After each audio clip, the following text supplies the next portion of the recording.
Gandhi talks ही एक Marathi film आहे. तर या फिल्मचा आज आपण रिव्ह्यू करणार आहोत.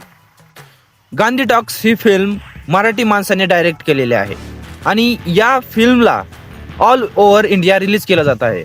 म्हणजे ही फिल्म 5 भाषांमध्ये रिलीज केली जात आहे. पहिल्यांदाच मराठी फिल्म 5 भाषांमध्ये रिलीज केले जात आहे. कारण याच्यामध्ये कोणताही डायलॉग नसल्यामुळे ही film all over India release करण्यास सोपी गेली आहे. तर या फिल्मला डायरेक्ट केलेलं आहे किशोर पांडुरंग. याचे मेन कास्टिंग कॅरेक्टर्स आहेत विजय सेतुपती, अरविंद स्वामी, अदिती राव आणि सिद्धार्थ जाधव. तर ही पूर्ण फिल्म 2 मेन कॅरेक्टर्सच्या अवतीभोवती फिरते. पहिला विजय सेतुपती आणि दुसरा अरविंद स्वामी.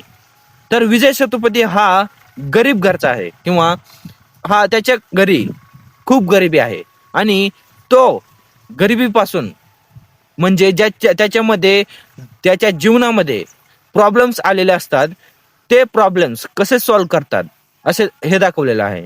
आणि अरविंद स्वामी हा रिच पर्सन आहे, याच्याकडे खूप पैसा आहे, पण त्याच्याकडे एक प्रॉब्लेम आहे.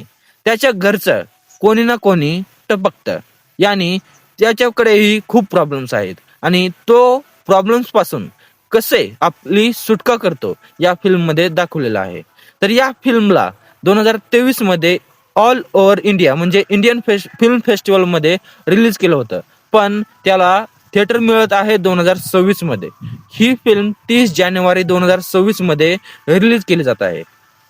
तर या फिल्मला खूप प्रेम द्या, कारण ही फिल्म पहिल्यांदाच मराठीमधून ऑल ओव्हर इंडिया रिलीज केली जात आहे. तर या मराठी फिल्मला नक्की प्रेम द्या.